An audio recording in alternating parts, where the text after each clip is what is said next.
Hi, my name is Joshua Vadi, and this is my Lab 5 Slinky Drop. So, the purpose of this lab is to model the motion of a stretched slinky as it's dropped. In this case, it will be in static equilibrium, and we will compare the predicted versus experimental graphs. We want to determine which end of the string of the stretched slinky falls towards equilibrium first, or if both ends fall towards equilibrium at the same time. These are some of the principles that we will utilize. So force equals mass and acceleration, Newton's second law.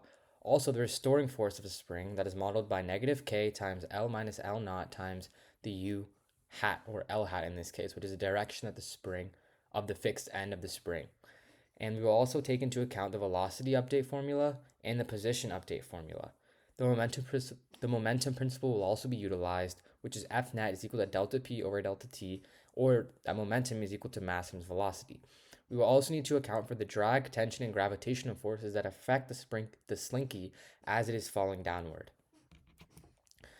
So let's look at the preview. The preview of this lab is that the top of the slinky rapidly approaches the bottom of the slinky, and the top of the slinky is the first to actually reach towards equilibrium. Our system is a slinky in the earth, and the surroundings consist of external forces such as a drag that consists of the the drag caused by the air that is making the slinky slow down. So in my tracker analysis, my initial mass was 0.218 kilograms as a slinky. The initial position was negative 1.783 times 10 to the negative third, 3.014 times 10 to the negative fourth, and 0. And my initial velocity was 0, 0, 0.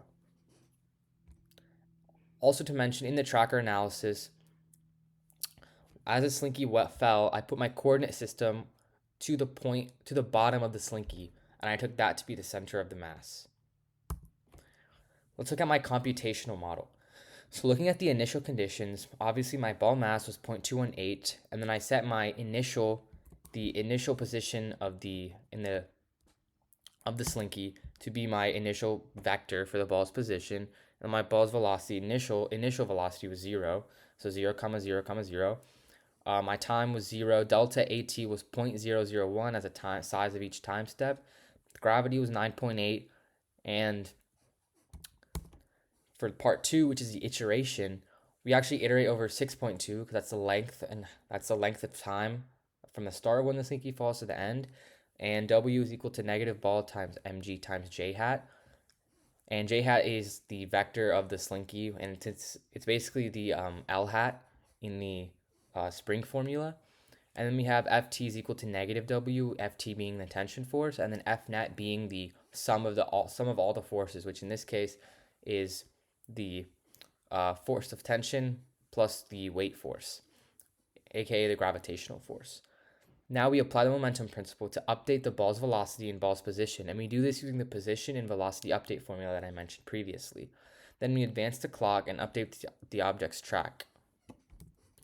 So let's look at the two models that I obtained. The first model is a position by time graph that is the predicted model, and the second one is the experimental. So you can see with the computer model that it's very smooth, and the curves are there's not that much variation. It's very smooth. But in my experimental one, it's like a very, there's some small errors in there. It's not like a straight line or, somewhat curved. It's just kind of, you can see the pattern, but it's a little there's definitely some sources of error. And this includes small errors I made with the tracker and not correctly using the point mass system, and the coordinate system might be slightly off, and forces such as wind and inconsistent drag force might also cause this to occur. So we notice that they do share very similar trends though, with the straight line that indicates the bottom of the slinky not moving, and then eventually when the top of the slinky moves past the equilibrium point, that's when the position goes down and down and down, and you can see it's kind of a linear path, maybe slightly curved, but mostly linear. And so what if and what does it mean? Why does the bottom of the slinky remain stationary? Well, it's because the tension force and the gravitational force are equal and opposite in magnitude, meaning the forces cancel each other out.